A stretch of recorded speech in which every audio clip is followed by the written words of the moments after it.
I'm Jacquie Daigle. I'm in Moncton. I hesitate because I've moved around quite a bit. And I guess you could call me a public servant in remission. I've been running my little business on the side. It's called Earth Whims. And it's a work in progress. Earth Whims is a more of a philosophy or a way of life. I coined the term Earth Whims to describe what was happening as I walked through the forest every day with my dogs for years and years and years. I've always had dogs, always walked the forest, and would always come back with pockets full of pine cones and tree mushrooms and lichen and moss, and I would put them together into little decorative pieces that I ended up selling. And I thought, well, I need a little business for my little craft sideline, little business name. And unbeknownst to me, having gone through some traumas in life, I was also healing and spending all that time in nature. So through the years, I continued with the crafting, but then I also became an energy healer. I did my training as a healing touch practitioner. And I've always dreamt of hosting retreats.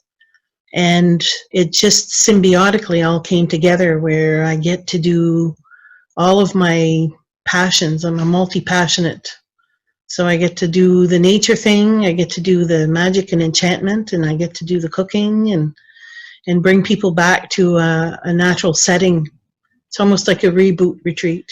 This year, the retreats have been running once a month from May to September.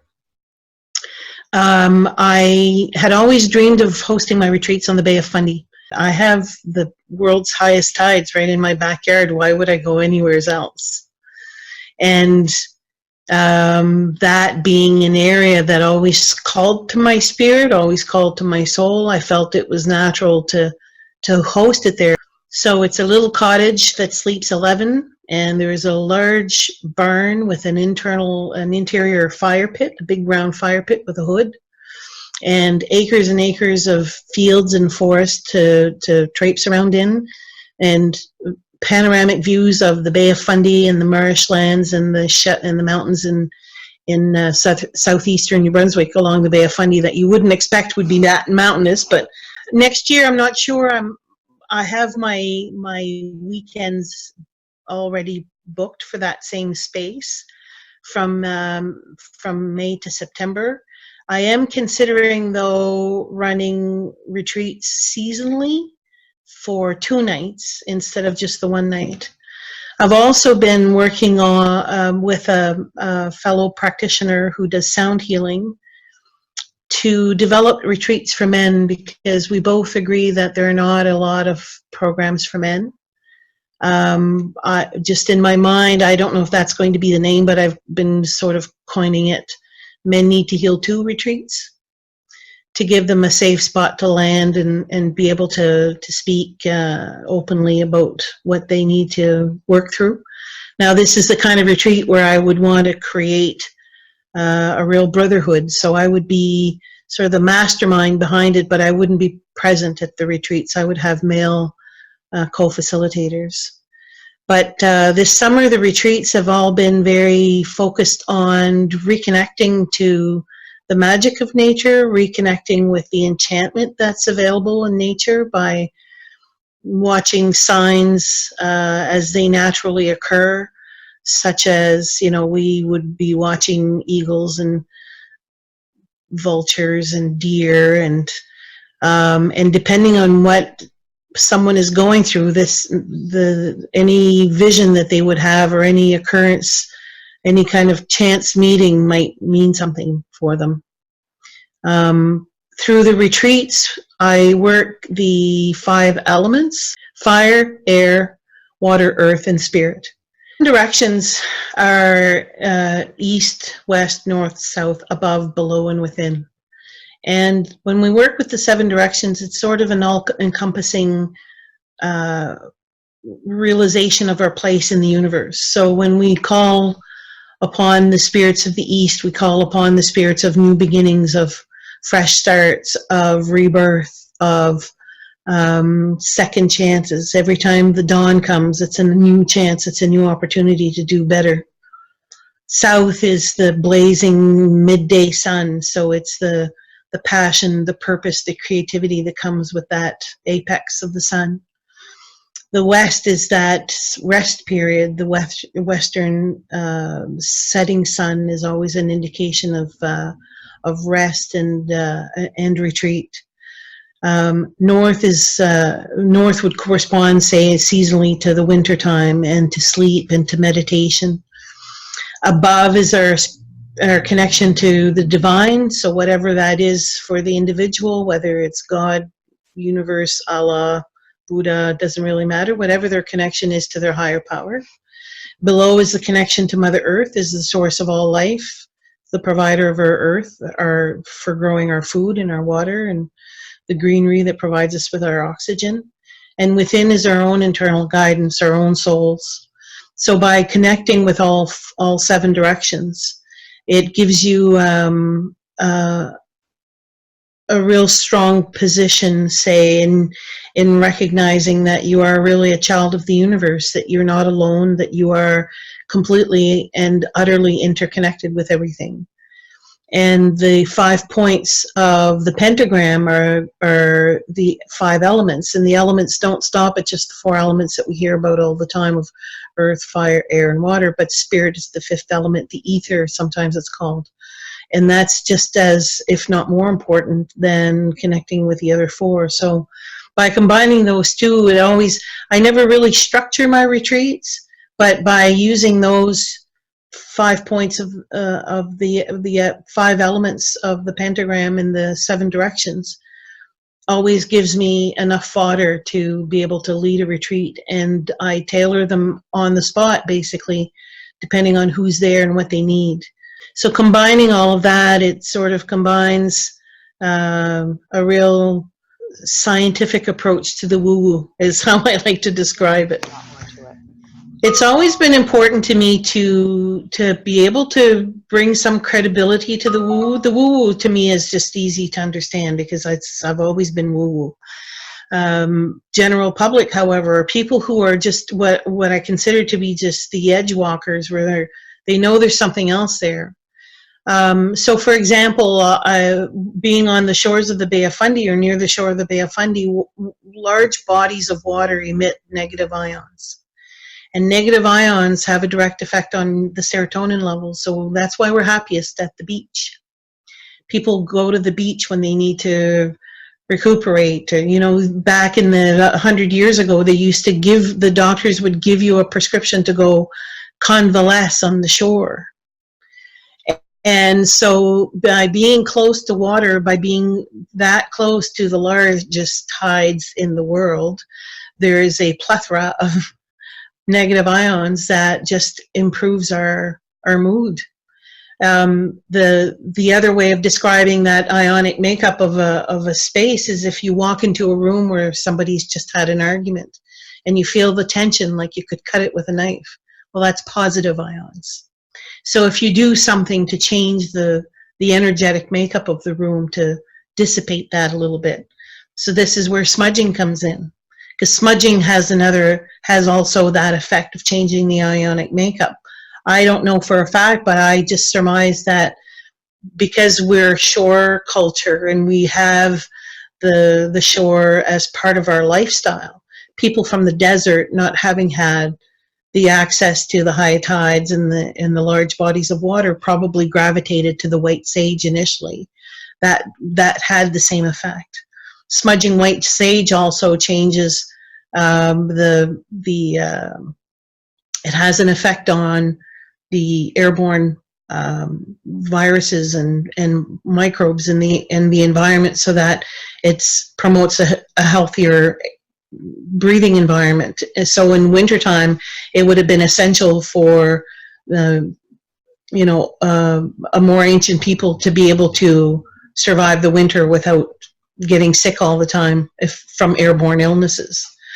That sort of thing. And I study a lot of it's funny how my own personal journey in spirituality, I think, is when I read Gary Zukav's book, The Seat of the Soul, where Gary Zukav has studied both theology and quantum physics. And then I began to understand that in order to really deepen my understanding of spirituality, I needed to study sciences. And I think that's where the science of the woo-woo came in.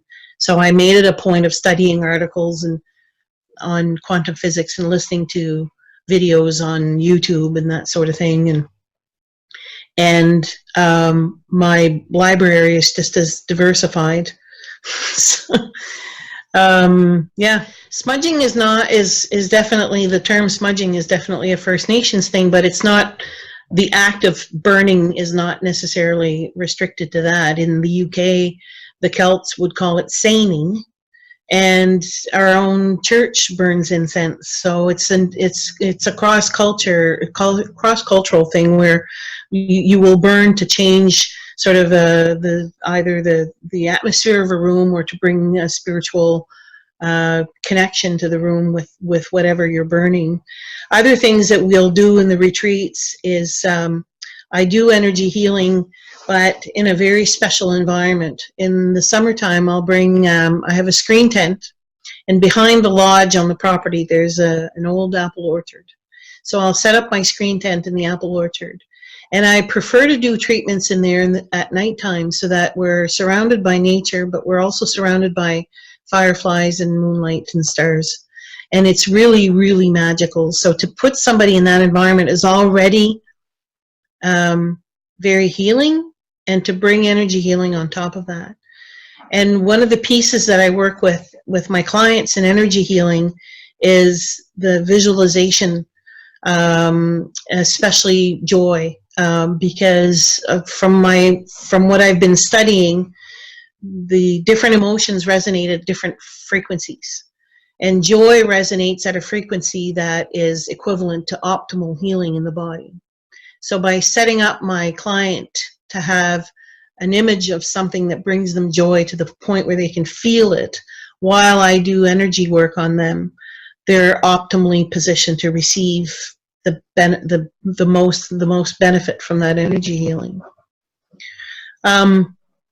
We also do drumming, and when other participants bring their drums, especially a circle of women, and definitely not to the exclusion of men, but there's something about the syncing of women's cycles and energies that is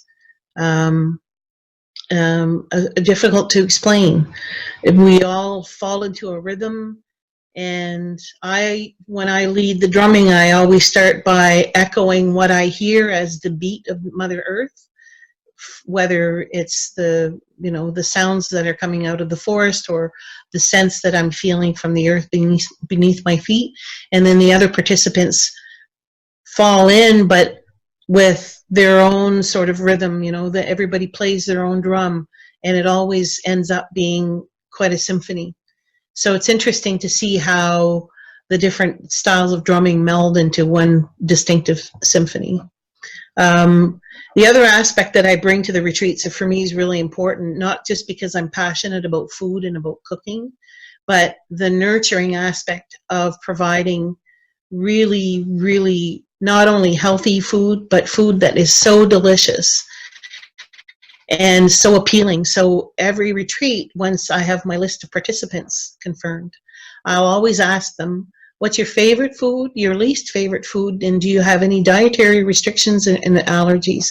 And I'll work the menu around their answers, so everybody gets something that really appeals to them.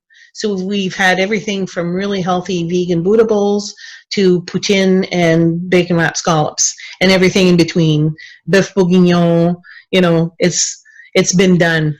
I spent the better part of 20 years in a cubicle, and felt every day as if I was, despite the fact that, this is the interesting thing, despite the fact that every day I felt like I was wasting my time, I also excelled at each job. I did 3 different federal departments, ended up abroad twice, been promoted. And through this journey, I discovered that, the way I described it is that those 2 assignments abroad, I felt like I was James Bond. traveling on a diplomatic passport. But inside, I felt like the imposter syndrome was kicking in, because inside I felt like Mary Poppins. So there was a real disconnect between the persona that I was in my job and who I really was inherently. And I think over the years, it just got to the point where living inauthentically, it took its toll, because last August I had such a bad burnout that I've been able to work since.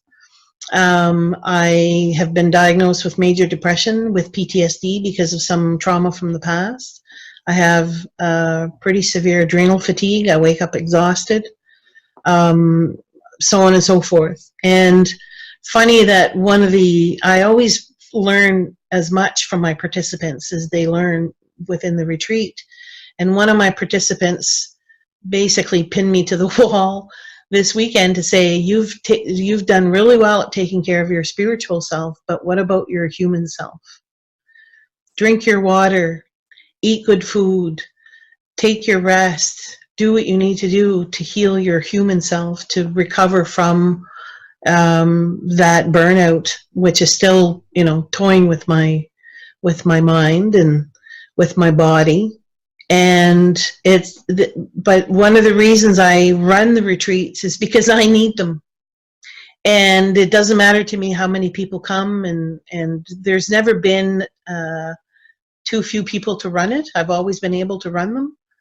But every retreat, different participants will have either a nugget of wisdom or their own story that puts everything in perspective. I've had it easy compared to some people. I really have. So, and I've never been one to really complain, but it just makes the path that much easier. And I acknowledge what I'm going through, and I'm very open about my own struggle with mental health, because I think it's important to dissipate the stigma. It's no different than if I had broken my leg or fell on my head. But I'm doing well. I'm doing everything I'm supposed to do. I have put in my documents for retirement so that I can, make the leap first and foremost. The business side, I don't run. It's not something that requires a lot of time and effort and energy. My weekends are busy because I'm either doing fairs or retreats, and then it's just the 3 days of recovery is because I by nature I'm what's called a social introvert. I love to be around people and talk to people, but when I'm done, and I need solitude to recharge. I'm also a tarot reader, and with all of the study that I've done to understand my own spirituality, that I have done to expand my own knowledge and my own understanding of how the universe works, has helped me in also understanding the depth of the tarot deck. And the more I study, the less I know, because tarot is really, again, is an onion of complexity. So when I read tarot, I don't do predictions. I use it as a guide or as a signpost for guidance. The tarot, the 5 directions of the pentacle that I mentioned as being utilized in the retreats are also the foundations of the tarot deck. And in understanding those 5 elements, it really helps in guiding clients.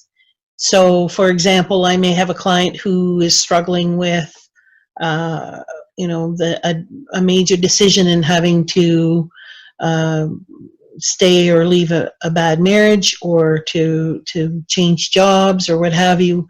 And the way that I utilize tarot is by analyzing not only the symbology of the cards and the numerology and the astrological associations, and there's also some associations to Kabbalah and to Jungian psychology in the tarot deck. There's also all of the training that I've had in my career, such as interrogation skills and body language and neurolinguistics programming and all of that stuff that comes into play as well, where I listen to repetitive words or phrases that they use to give me a clue as to where they are subconsciously that they're probably not aware of. So it really helps clients unlock themselves or destroy some of the barriers that they have to moving forward. Because ultimately, anyone who seeks out a tarot reader is doing so because they have a question about something. They need some guidance about something. So my style has really developed over the years and has become quite, I guess, not necessarily the norm. I find that the majority of people that you run into will still read out of for prediction's sake. But more and more people are becoming interested in using it as a guide, so I've developed my own tarot school. Right now I'm just teaching very small groups locally. As a matter of fact, I have 2 people coming to my living room this afternoon to learn intro. So it's not a big money maker, but this winter one of my projects is to write my levels so that I can hopefully post a tarot school online and reach clients globally. You could take a piece of your flesh or a piece of the dog hair or a piece of the couch and put it under a microscope and magnetize it to the point where you're beyond the molecules, beyond the quarks, and all you see is oscillating energy. So if there's ever any doubt at what point we're interconnected to everything, so that when you walk by a tree and you walk by a dog or you walk by another person, that there's more of a kinship there than might appear to be at first glance.